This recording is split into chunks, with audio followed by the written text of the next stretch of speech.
Hey you guys, welcome back to our channel. Listen, before we get started with this video, we would really just like to acknowledge the fact that you guys have been showing us mad love and it has not went unnoticed. Thank you guys for subscribing. Thank you guys for hitting that notification bell. Thank you guys for sharing it with your family members and friends, and even just telling people you don't even know on your social media. Like, listen, we have seen you guys and we really greatly appreciate it. So let's jump into this video. So because of all you guys' love and support, we really wanted to continue to add really positive content on our channel. And so we decided to just think, what could we add? And so we came up with Real Talk Tuesdays. So yes, that's what today is all about, Real Talk Tuesdays. So Real Talk Tuesdays is where we sit down and we give you guys our real, raw, and honest opinion about current hot topics, right? So the difference, because I know you guys are saying, well, Jazz, other people may do that. Well, they don't have the name. And number two, a lot of people really stay away from certain topics. Three things that I can think about right now is really religiosity, spirituality, and politics. Like 9 times out of 10, those are topics that people really stay away from because, you know, relationships can, you know, burn. Bridges can burn from people talking about those things. If you have known somebody your whole life and then they realize that you may not agree with abortion or you may not agree with certain things, that can probably be detrimental to the relationship, right? But on our channel, no. We're going to give you guys our real, raw, and honest opinion, and we just feel like it's needed, you know, especially from a young couple. So we were thinking about what could we talk about in the first segment, and why not talk about the fact that Biden has came out and announced who was going to be his running mate for this campaign. Listen, I don't know about you guys, but I was really stoked about it, and we're going to talk about all of that in this video. We're going to talk about how we feel, how the black community has mixed opinions and mixed feelings about it. We're going to talk about all of that, but I'm just letting you guys know this is the topic we decided to go with. So we really hope you guys like this video, and we hope that you would share it, comment, subscribe, and again, hit that notification bell if you have not done so. So let's get into it. Okay, so we're going to talk about a couple things, and if you see me looking down, that's simply me trying to stay on track because I do talk a lot and I can get off track fast, and I really want to keep this video down to a minimum, right? So a couple things that we're going to talk about today is, number one, why your vote matters, because a lot of people don't think it matters. Number two, we're going to talk about why you think your vote doesn't matter. We're going to talk about the power of the black vote. We're going to talk about why not voting is not an option, and just what that means for her to be selected for black people, for HBCU students. Does her past matter? All of that good stuff. So let's just jump into it. So babe, how did you feel when this announcement was made? Oh, well, I mean, personally, I felt really happy. Initially going into things, Kamala Harris wasn't very high on my list personally, but given, you know, Biden's current selection, I'm happy. I'm not going to waste time, you know, being petty, being mad that the person that I would have selected personally wasn't selected. You know, that's not what this is about. This is about getting the current administration out of office in order to move our country forward. So if I, you know, found, you know, people or just candidates who I believe that can get the job done, then, you know, we're just going to roll with it. It is what it is. Not going to waste time griping and complaining. Right. The selection has been made, and I know where my support lies. So. Right. So I think I'm getting a little bit ahead of myself, you guys. Did you know that this is the decision that Biden was going to make? Me personally, yes. If you would ask me maybe a year ago or maybe 6 to 8 months ago, I would have said the same exact thing. I could just see the way trends were going, and you know, it's not only, you know, what happens in, you know, the different debates and whatnot. It's really about electability. Yeah. And America feels comfortable with Joe Biden being that he was the vice president with. Well, not all America, but not all of America, but a good portion of the country was already familiar with Joe Biden. They were comfortable with Joe Biden, especially with him being with Barack Obama. Right. And that plays into a lot of what we see now. So, yeah. Okay. I guess you want to know my opinion about it. Okay, so I did not I can't agree with Avery. I had no idea that Kamala was going to be selected. I was actually rooting for Elizabeth. Quiet as it's kept. Like I said, this video is all about you guys, us being transparent to you guys. So I was really voting for Elizabeth. I just felt that I could relate more to her, and I was actually feeling the things that she was striving for. Period. Okay. Once Elizabeth wasn't looking too good for sis, you know, I started to do a little bit more research about Kamala, and you know, that was that.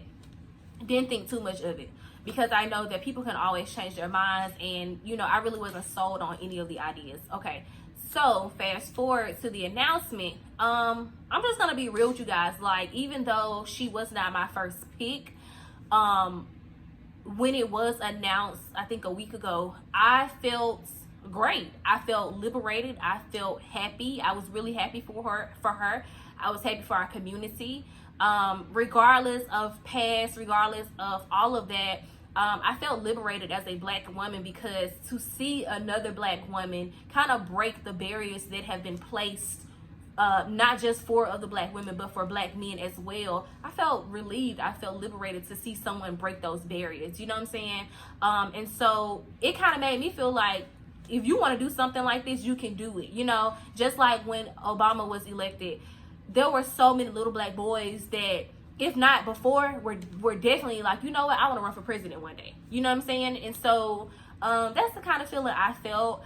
I didn't have any petty feelings or any, I don't feel like she's the right candidate. Like Avery said, after he announced this and I knew what we were up against, and I knew the fact that by any means necessary, I want to see Trump out of office, I was with it. You know, I was team Kamala, I was team Biden. So that's really how I felt. So yeah, but you guys see what we feel and how, and you know why we feel that way. But the reality is that there's mixed emotions within the Black community. Everyone in the Black community is not, you know, sis, we for you. There are a lot of people that's side-eyeing the heck out of Kamala because of some things that have come up, because of her, the job title she had, because of the job description she had to fulfill, because of who she's married to. I can really keep going on and on, but babe, I want to know your opinion about when you found out this information, or just you knowing the information. Did it really, you know, be honest, did it really make you side-eye her, or did it almost change your opinion about her? Like, how did you feel? Well, I guess to just give people background on what you're referring to, Kamala Harris, she has a legal background, and not only that, she served as a prosecutor for a lot of years. She was a DA in San Francisco, and ended up becoming the Attorney General for the state of California. So people look at her, you know, kind of as like the feds, you know, as people say in layman's terms. You know, but at the end of the day, she had a job to do, and you know, nobody's going to like a prosecutor, especially a black person at that. People felt like she should have been more lenient on crime and should have been more for the people. You know, I'm just going to honestly say that. And you know, I personally don't feel like we should gauge her blackness off of what her job description was or what her previous job was. There are many Black prosecutors all over this world. I mean, there will never be the perfect candidate. You're not going to agree with every single thing that somebody has done in their past, and that's your God-given right. You don't have to. But I think in terms of this election, can this woman do the job, should be one of the most foremost questions. So, I'm sorry to cut you off. So basically, you was like, bump what happened and how y'all feel about that. Can she do the job? I mean, not necessarily. I mean, some things did need to be addressed, and a lot of people had questions. And I think in, you know, any election in politics in general, you should hold your candidates to a standard. You should question them. You should ask them, you know, about their past and how it relates to their future. But Kamala Harris as a prosecutor, DA, and Attorney General is, from my standpoint, not the same as Kamala Harris as the politician, as a senator from California. She has made leaps and bounds, strides to better herself in the areas of criminal justice reform. And you have seen her growth. If you were, you know, to track her and look at her her past to now, she has made tremendous strides. And even now, as the running mate of Joe Biden, she is making promises and making plans to do more for the Black community. I think she understands her past and the hurt it may have caused. So she's doing everything in her power to ensure that her future is a result of that understanding. I think so. Basically, you guys, what he just said is that a lot of Black people are not feeling sis because of her background, and they basically felt like when she was a DA, her being a Black woman, she should have supported Black people more. She should have had better judgment and made different decisions when it came to Black men and women coming before her. But because I'm trying to watch what I say, but I'm also trying to be transparent. Like you said, she did have a job to do. I just think that some people maybe felt like she did not do that job well enough for the Black community. Black women and men already statistically have a higher chance, just from us being in this country, of being seen as criminals and being sent to jail over small things. So I just feel that a lot of the Black community is saying, okay, when we do get a sister in that type of position, we expect for you to hold it down. We expect for you to look out.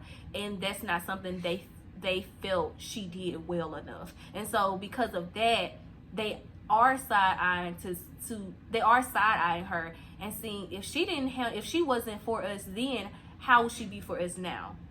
And that's what a lot of people are thinking. On the flip side of that, like you just mentioned, she has done a lot of things to show that she is for the people. Those things are just not highlighted right now. Bad news travel faster than good news. You know what I'm saying? And so regardless of what career you may be pursuing or in, so those things have not been highlighted. And that's one thing that's one reason why I tell people to go ahead and do your own research, because of course people, and not just Black people, like people in general, they want you to know the bad. They want you to know the ugly. They don't want you to know the good stuff. And those are the things that are going to float around Facebook. Those are the things that's going to float around Instagram and Twitter. And they want you to continue to share them and, repost them and things like that. So you're not seeing positivity or positive things about this woman. You're seeing all of the negative things and, things of that nature. And so that's why I think a lot of people are just not for it. Do you feel that, let me state my questions, y'all, before I get out of hand. So I think I just answered why some people, in my opinion, why some people are like, I'm not voting, because it's kind of like, damn if I do, damn if I don't. But that's going to take me to the next bulletin is not voting is not an option, right? When you agree with that? Yeah. When you don't vote for something, you technically just did vote for something. So you really want to talk about that a little? Sure.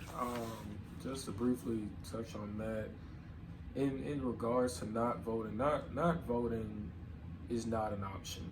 Yeah. When our elders, when our ancestors marched, went to jail, were beaten and even killed for pursuing the right to vote, that's when the option not to vote went out the window. People have given their lives just for us to be able to go to that ballot and cast our vote. Yeah. It is ignorance on your part to feel as though I don't like any of the candidates that are up for discussion, so I'm just not going to vote. You not voting for this election in particular is a vote for Donald Trump. Right. We don't need any division. We don't need any complacency. That is two of the main reasons why we have this current administration in office. It is up to each and every one of us. And the biggest problem that I see, people are not informed. You look at people at face value and you don't do your own research. You allow Twitter to be, your researching guide and Facebook and Instagram, but you haven't cracked open a book. You haven't did due diligence for yourself. So to hear that somebody is not voting is immature, is childish, and is pure ignorance. And it's disrespectful. It's highly disrespectful. you know, I just don't get it. You know, that's something, you know, that I'm struggling to grapple in my mind. Yeah. But voting is essential to our life. It is essential Yeah. to our democracy. And it's not just younger people saying, you know, I'm not voting. I ain't really messing with him or, well, Donald or Biden. There are older people, like around our parents' age, not our parents, but around our parents' age that are like, no, I'm not voting. So I'm kind of side-eyeing you, because, so you mean to tell me you really, before Obama even, you know, came up, so you really telling me that you agree with the president before that, and the president, like, you really telling me you agree with everything they said as well? There is no perfect candidate. You get what I'm saying? Like you're not going to agree with everything this person has to say, everything this person wants to implement. You're not going to agree with everything. But again, at this point, y'all, we don't have an option. We don't have a choice. If you don't want to see, if you want to see Donald for another 4 years, don't vote. Don't vote. But don't get mad when some more crazy stuff is happening. Don't get mad when you getting bare minimum for unemployment and all this stuff is still going on. Don't get mad. You know, I've also heard, I don't know if you heard it, but I've also heard people say, well, if a white woman couldn't win, how do I know a black woman is going to win? That's why my vote is not going to matter. I'm not going to vote because if Hillary couldn't win against Donald, I don't think Joe and Harris is going to win. And I think that's ignorance as well, because in retrospect, Hillary did win the popular vote, right? So, yeah. Okay, so let's talk about this, babe.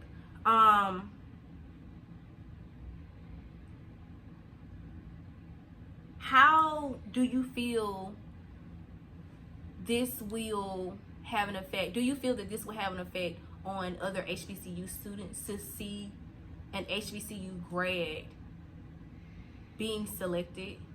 You know, like, do you really feel like that's going to really be like, oh my God, like, if a fellow HBCU student grad could do this, then, you know, like, how do you feel that's going to affect HBCU students? Yeah, I think a lot of times in this country, people look at HBCU education as a lack of quality. Just to be honest with you, and I believe with Kamala Harris becoming the running mate of Joe Biden, that is going to open the minds and open the hearts of a lot of people around this country. This will be the, I believe the first Democratic ticket where neither one of the candidates attended an Ivy League school, and the first for an HBCU student. So this will go down as history as far as education and academics is concerned. You know, one of the biggest, mantras of HBCUs is that anything is possible. Right. And Kamala is showing that anything is possible with, you know, her being selected. So I really believe this is going to have a great impact on the black community as a whole, and also HBCU students, giving people, you know, just a visual sign of hope. Yeah, I definitely think so. So again, we don't want this video to be really, really super long. So we're just going to give you guys a whole recap of everything we just stated. So basically, your vote matters. To not vote is to vote for something. Number 3, we all have a past. And sometimes we all are faced with decisions that in hindsight we were not proud of, but there was a job that needed to be done, or, you know, it could just be I made the wrong decision. But don't count me out. I'm not a bad person. I have done more good than I have bad. And so just don't count me out. Don't count her out. Also, there is no perfect candidate. Also, instead of sharing all of these posts that you see on social media, how about you become informed? How about you do your own research? How about you tune in to the debate that's October 7th? How about you just become informed and do your research on Biden, do your research on Harris? And again, you will find information. There isn't a maybe. You will find information that you kind of like, I don't agree with that. but go back in your history book. We didn't agree with everything that Lincoln said. We didn't agree with everything. Some people didn't even agree with everything that Obama said. You guys, that comes with the territory. It's the reality of it. I know Avery and I, we talk about politics all the time. We talk about policies and things like different healthcare reforms and just different things like that. And I'm always asking him his opinion. And so sometimes he'll tell me and I'll be like, I don't know, babe. I kind of don't agree with that. Or have you thought about this? Have you thought about that? But I'm not going to count him out. I'm not going to say, you know what, you're an evil person for believing that or thinking that, And basically, we also stated that this is big. This is not just big for African American women, but this is big for minorities. This is big for HBCU graduates. This is big for everyone. Like, this can be a win if everyone would come together. And united we stand, united we fall. And so if we don't come together, you guys, on November 3rd, and if we don't put petty differences aside and come together, we could possibly be in the same predicament for the next 4 years. We have to unite. We have to come together. We have to come together and allow bygones to be bygones and to get the job done, So do you want to add anything? Did I miss anything? Something that I wanted to discuss, this is to all of Black America. Listen, we have to do a better job in the safekeeping of our sister Kamala Harris. Yeah. We as the gatekeepers of Black society, we have to stop keeping out people we don't deem Black enough. What is Black enough? That's good. You're trying to reject someone based on their upbringing that they may not even have a control over. For those of you who don't realize, Kamala Harris is mixed race. She's Black and also Indian. So of course she's not going to have a traditional Black upbringing. There is no strict guidelines to what makes you Black. So, rejecting her because she may not be as Black as you want, or, she's trying too hard to be liked by the Black community. Maybe that's something she's had to face her entire life, being mixed race. And I think that's something we need to address. Let's not push her out because we don't think she's Black enough. She's not for the people. There's never going to be a perfect candidate. There's not even a perfect person. Right. So let us be better people and support this Black sister, which she is, and let's stop this biasness we're putting on her for not being Black enough. You saw the same thing kind of with Obama. People felt like he wasn't Black enough, because of his background, because his mother was white, his dad was African. I mean, we got to move forward. It's petty, and we're just nitpicking for there to be something wrong. This woman is extremely intelligent, well qualified, educated, strong, and she's a born leader. If you've seen her in any of her committee meetings, if you've seen her in any of her speeches, any debates, that woman is well qualified, and she will tell you just that. So I don't think us as a Black community she's already facing a lot. She's already being attacked by the current president. Let her not be attacked by her own people. This is time to unite. This is a time to support. And and that's the strategy that I guarantee. Division, yes. Yeah, division. Every single time they're going to try to divide you, because if they can divide you, they can win. If they can divide you, that way they can come in and implement different ideas in your brain, and then here you go, I don't think sis really is Black. I don't think, again, like you said, they did the same thing with Obama. We have to understand that there is power in unity, period. Like, at the end of the day. And I'm gonna say one more thing, and this is gonna be all for me, but in terms of voting, the way Republicans look at elections is that they don't count on us voting. They count on us not voting. That is how they win, us not voting. When we all unite, when we all vote, as we saw with Obama, we will break records, come out in record numbers for elections. And those smaller elections, those local elections, those state elections that we Black people do not vote for, that is when you see things go their way. That is for a lot of mayors, a lot city council, when you just, Definitely. you have to understand all votes matter, all elections matter. Yeah. And they count on us not to vote. That is what their strategies are based off us, our lack of turnout. So if we can come out, we will win. Yeah. That is the easiest formula there is. If we come out, we will win. So hopefully November 3rd, everybody comes out. Yep. All right, you guys. Thank you so much for tuning into this video. Let us know how you guys feel. Be honest, be transparent, be raw. That's what Real Talk Tuesdays are all about. So hit us up in the comment section and give us your peace of mind. We're open to it. Tune in again in about a week. Not next Tuesday, but the next Tuesday. For another Real Talk Tuesday. Listen, we have so many really good topics that we want to discuss, and honey, we are here for it. So, and we hope you're here for it too. But do not forget to like, comment, and subscribe to this video, and until next time, peace. All right, guys.